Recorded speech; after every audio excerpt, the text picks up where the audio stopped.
Hi everyone, so welcome back to the studio. And today's focus is going to be color. So we're moving on from the neutral grays and grays with temperature to color and color theory and how it both affects the depth in the painting and also the mood, the feeling. We're gonna kind of work side by side, get an idea, similar subject, but approach it two different ways when it comes to color. One of them will be monochromatic, so we'll pick one color and manipulate the subject that way. The second one will be using complements. I strongly recommend that you pick, with the monochromatic, some color that you're thinking with the complement you might want to build on, and in my example, that's exactly what I'm going to do. That way you can see what the depth and the feeling of the piece is when you don't have contrast and what the difference is when the contrast is added in. And you're gonna see that even if you use a similar subject, the overall feeling and the overall pop of the piece is going to change. I'm doing this kind of build up incrementally, and you might ask why. Well, it's only in those incremental steps that we're able to see the nuance in painting. As you notice, even with your grayscale buildup, when you did the sphere and the scale and that simple black and white mixing, it wasn't as nuanced as when you started to add temperature and you played around with whether or not it was warm and cool. And those subtleties, if you're not looking at them incrementally, sometimes you can overlook them to some degree, okay? So going back to the color wheel, we're going to be, again, see where this triangle is here. We're gonna be looking for something, a starter color, and then a contrasting color, okay? I'll probably be working with blues and oranges. That means that I might do a monochromatic with some sort of traditional blue, and then look for yellow, orange, or yellow, or orange or yellow orange accents, depending on which blue I pick in that one, okay? So again, for the monochromatic exercise, I would start to think about what is the base for your color accent. Again, it gets you warmed up for also thinking about structuring your paintings in the future.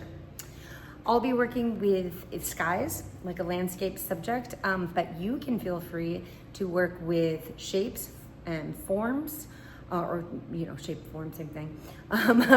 Mark making. You can switch the subject around if you want. I would stay around, we're gonna be doing some interiors and figures later, so I would stay away from that for now. You can still go back to still life if you'd like, but I wanna move on to something a little more outdoorsy and expressive personally. So again, I'm pushing towards landscape, but if you want something that's more landscape inspired, that's fine as well. Okay, without further ado, I'll start getting with that painting demo. So today I'm actually going to do this tutorial in acrylic. Switch over to acrylic tutorial here.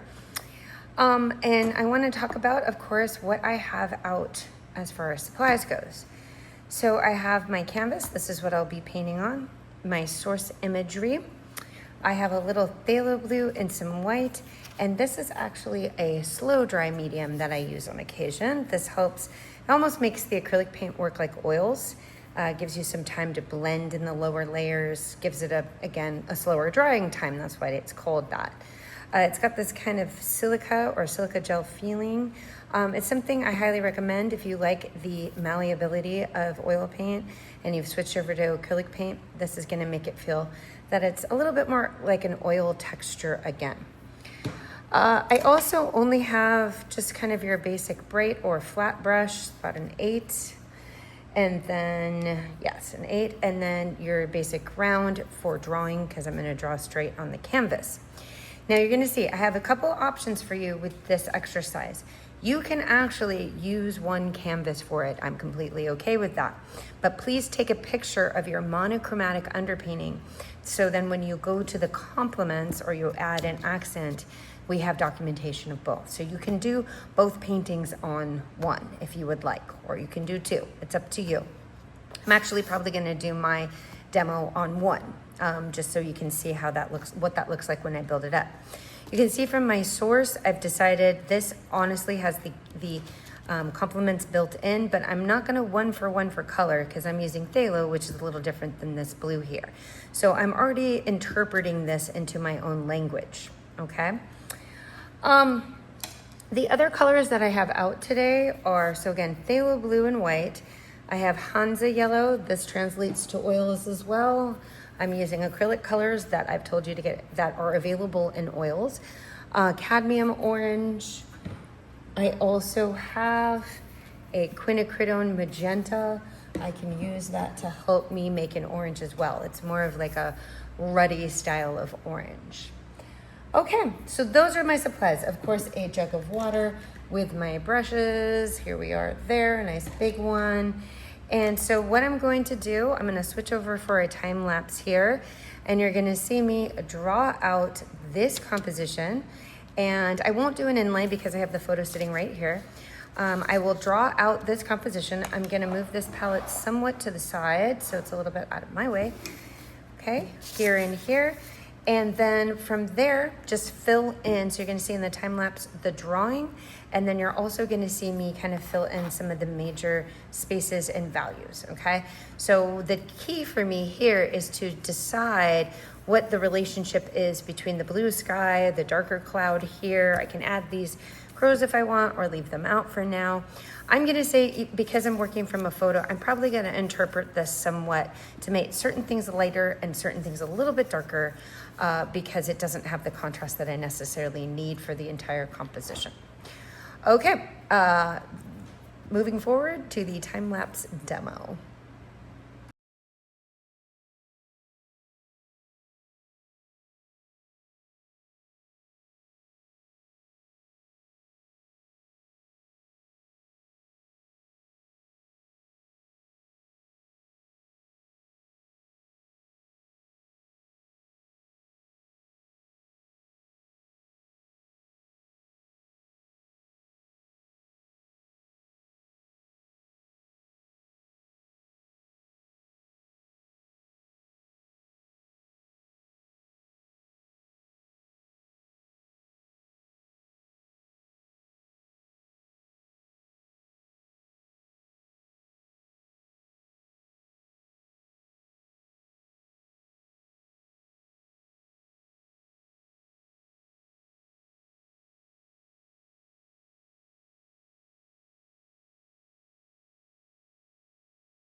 Okay, let's talk a little bit about what I did here.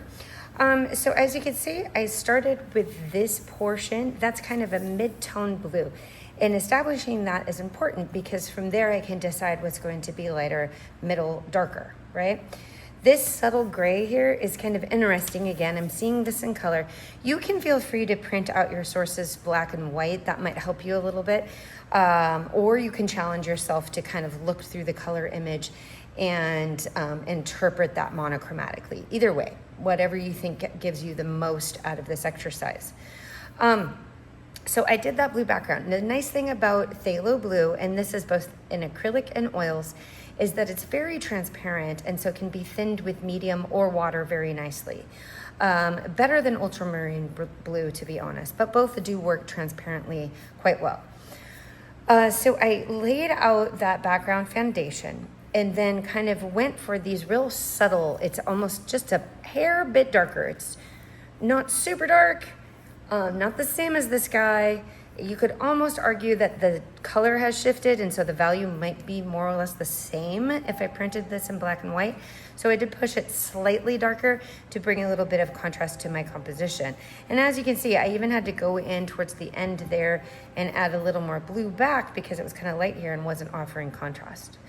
When I went into the lighter cloud area, I still had to bring in some, not the lightest light, so you don't want stark contrast immediately. I had to bring in a very light, not the whitest white, but a little bit of blue added to that to get it towards, not the middle, but let's say if you have 5 being the darkest and 1 being the lightest, so somewhere around a 2, sometimes a 3, and I'm building that up and then adding those white highlights on top, okay? So you don't go for the lightest first, you kind of reserve that towards the end, okay? It's also nice to have transparency at the bottom and opacity at the heavier layers. So I didn't, as you can see, I kind of used, if you're using oils, you can use mineral spirits. If you're using acrylics, you can use water or the slow dry, and you can work in a thinner way, a transparent way at the beginning, and then add your whites at the end for a more opaque look, and that's gonna also give you depth. You can see the mood of this piece is very different than when I'm gonna actually add contrasting color. So this is why I highly recommend you take a photo of this, or you can even move this to the side and you can get a completely different piece. You can get 2 different pieces. I'm actually gonna let this dry a bit and I'm gonna layer on top. So I'm gonna use this as the base because this is a good foundation for where I'm going with this image. Okay, next segment will be adding the complements. Okay, so we're going to move to the second half of the demo now. This is where, like I said, you can finish the monochromatic and put it to the side if you'd like, or you can use it, photograph it as an underpainting for when we move to the complementary colors. Again, I'm going off of this. It's kind of a loose reference, but you can see there's some pinks and some oranges. There's a little bit of a violet up there, but I'm gonna kind of lean it like a bluish gray because I don't want to diversify the palette too much. So again, you can take liberties with color to guide the piece where you want it to go. The colors that I put out were cadmium orange and quinacridone magenta, which makes, I'll just show you, it makes a much better pink than, as you can see, pinks in here, and that makes a much better pink than cadmium red would. Cadmium red doesn't make a good pink. There's also yellow because you can see some yellow highlights here. Again, I am not going entirely off of this photo. I'm going to be enhancing things where I want them to change. So again, I'm going to time-lapse this video, kind of show you how I work through the next stages. There's so much in the base, it shouldn't take me that much to kind of cover this piece or get this piece to where I want it to go. One of the things that I'm also going to talk about before I start with that is the concept of glazing. You can do that both in acrylics and in oil paint. What that is that's taking a very small bit of color, a little bit of transparency there. Right now I'm adding that slow dry. If you're using oils, you can use a glazing medium of any kind. And you can see if I put it over where the areas are lighter, very thinly, and then wipe it back, it kind of absorbs into the underpainting rather than becoming a new color, it works transparently rather than opaquely, and then picks up on what's underneath. So if you have a really nice or detailed underpainting, something like that, or a monochromatic painting, the glazing can actually just give you that pop of color without really changing the structure of the piece. So that's just something to keep in mind. I'll also, for the time-lapse painting, put a little bit of light on the top there. Sorry, it might be a bit dim here, but I'll put a little bit of light overhead. Part of the reason I'm also time-lapsing today, sometimes I do talk through it, but I am time-lapsing today because it is extraordinarily hot and the air conditioner has to run. So there's just no way I can paint for a period of time without it going on, and all you'll hear is the whir. Okay, so without further ado, I will get painting on this. You can see how I resolve this, and then close it up.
Okay, and so this is kind of the buildup of my pinky stormy cloud painting. At this point, I would actually just kind of sit back, look at the piece, and see what other pieces or sections it needs. You can see that I've created more contrast in mine than there is in the photo, because in that it makes more sense. That's kind of more what clouds would do. If you were really looking at them in the sky, you would have some depth, plus it has this kind of it has a little bit of a classic feel to it. It's really nice. Again, I used a combination of this quinacridone magenta, phthalo blue, kind of went back into that. This is cadmium orange, a little bit of the azo yellow, or cadmium yellow would work as well, white. As you can see, I glazed in certain spots, so certain places I let the blue kind of come through underneath and mix with the paint that I was putting over. A good rule of thumb is in the shadows, keep it thinner. In the highlight areas, you can add it thicker. So if you're interested in glazing, do it where the darker or shadowy areas might be. Okay, well, that is kind of it for this portion of the demo.